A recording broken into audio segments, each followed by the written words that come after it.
Hi everyone. So మేము రీసెంట్గా అయితే కీసరగుట్టకు వెళ్ళామండి. సో ఈ టెంపుల్ వచ్చేసి శ్రీరామలింగేశ్వర స్వామి కీసరగుట్ట అనమాట. సో కీసరగుట్ట అంటారు. సో వెళ్ళగానే శివుడు దర్శనం అయితే చేసుకున్నామండి. సో ఈ సీన్ అనేది చూడడం మేము మా అదృష్టం అని అనుకుంటాను. సో ఎన్ని మంకీస్ ఉన్నాయో అక్కడ అయితే అసలు చాలా భయం వేసింది. సో ఇటు పిల్లల్ని పట్టుకోవడము, అటు మంకీస్. సో కొంచెం భయం వేసింది కీసరగుట్టకి వెళ్ళాక. సో కాకపోతే చిన్న చిన్న మంకీస్ ఉన్నాయండి. సో చూడడానికైతే చాలా బాగా అనిపించింది. సో వెళ్తున్నాం అనమాట దర్శనం చేసుకోవడానికి లోపలికి. సో ఇది ఎంట్రన్స్ లోపల. సో దర్శనం కూడా బాగా జరిగిందండి. మేము ఆ, ఆ రోజు సాటర్డే అనమాట. సాటర్డే రోజు వెళ్ళాము. దర్శనం కూడా బాగా జరిగింది. హారతి కూడా మేము తీసుకున్నాం లోపల. సో కరెక్ట్ టైంకి మేము వెళ్ళామనిపించింది అనమాట టెంపుల్కి. కాకపోతే అక్కడ ప్రసాదం అంటూ ఏం పెట్టలేదండి ఆ రోజు. అసలు నాకు తెలియలేదు.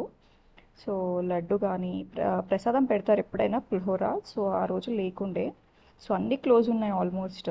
సో మేము బ్రేక్ఫాస్ట్ కూడా చేద్దాం అనుకున్నాము. బట్ అక్కడ కింద కూడా అన్నీ క్లోజ్ చేసేసారు. పార్క్ వెళ్దాం అనుకున్నాం, పార్క్ కూడా క్లోజ్ ఉండే.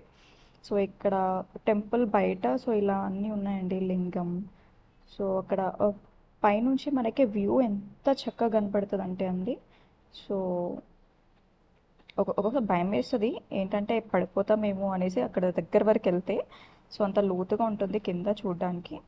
సో ఇదంతా స్క్రీనరీ అయితే చాలా బాగుందండి. ఎవరైనా ఫోటోషూట్ చేసుకోవాలంటే కూడా కరెక్ట్ ప్లేస్ ఇది చెప్పగలుగుతాను. సో మేము వెళ్ళినప్పుడు ఒకరిది అంటే ఫోటోషూట్ జరుగుతుంది అక్కడ. So nice place. సో ఇది అయితే హనుమాన్ ఆంజనేయుడిది అయితే ఈ విగ్రహం చూసి అయితే నేనైతే చాలా హ్యాపీ అనిపించిందండి. సో ఈ విగ్రహం చూడడం అనేది అయితే చాలా బ్లెస్డ్ అనుకుంటాను. సో కళ్ళ నిండా దేవుడు ఉన్నాడు అని అనే ఫీలింగ్ వస్తుందండి. సో ఇలాంటి వీడియోస్ కోసం నా ఛానల్ సబ్స్క్రైబ్ చేసుకోండి గైస్. Thank you all.